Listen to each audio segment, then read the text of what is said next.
Hi, this is Shauna Rice with RT Book Reviews, and I'm joined today with Larissa Ione, the author of the popular series Demonica and the spin-off The Lords of Deliverance. If you've heard her name, then you're definitely a fan of paranormal because she is the hot thing right now. So, Larissa, because your books are, a lot of it deals with the apocalypse, I have to ask. It's 2012, and it's the year of the Mayan prophecy. Where do you stand on that personally? Do you think the world is going to end anytime soon? Well, if you ask my husband, who is already creating an apocalypse room with MREs and water, then yes, it's going to happen. But no, I don't think it'll actually happen. I actually do think people are going to get a little crazy and screwy, you know, as the months go by before that date. But no, I don't think so. Okay. Well, at least we have your Four Horsemen of the Apocalypse to come along, and well, they're supposed to be bringing along the death and the pestilence. So, but these are men who are definitely, we could say, mad, bad, and dangerous to know. They're definitely the ultra alphas here. Yes. So, what drew you to these characters? I just have always been fascinated with apocalyptic prophecy, even though I, hope it doesn't happen.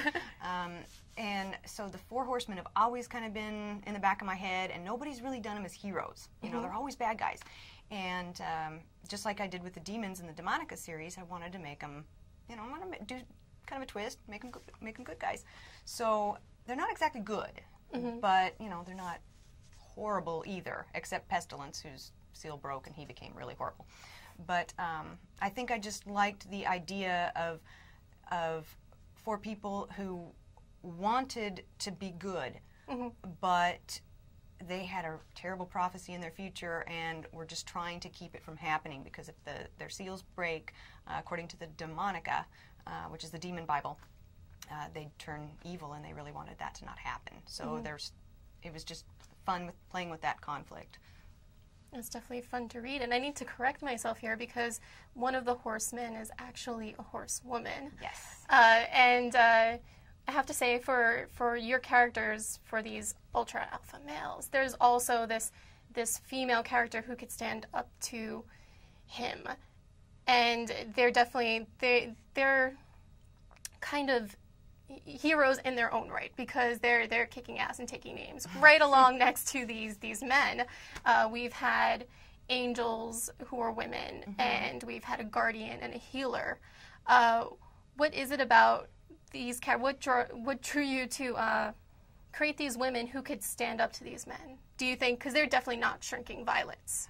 Definitely not. I think I've always had respect for really strong women. My mom raised me strong, and I've just always wanted to write that.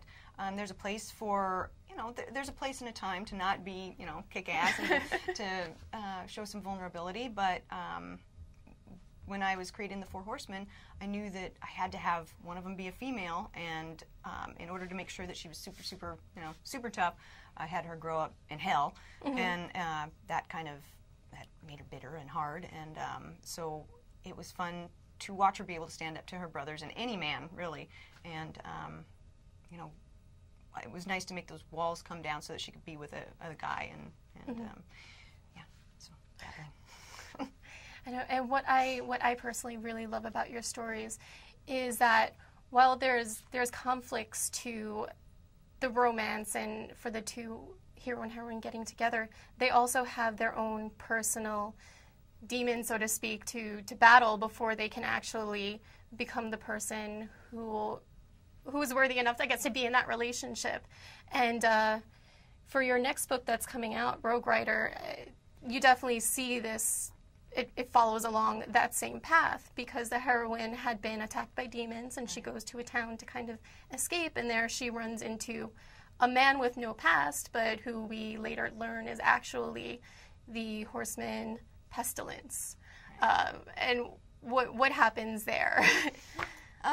Well, basically, yeah, she does. She was attacked by demons, so her personal demons are real, and it just takes her a long time to learn to trust him, and he doesn't trust himself because he doesn't know who he is.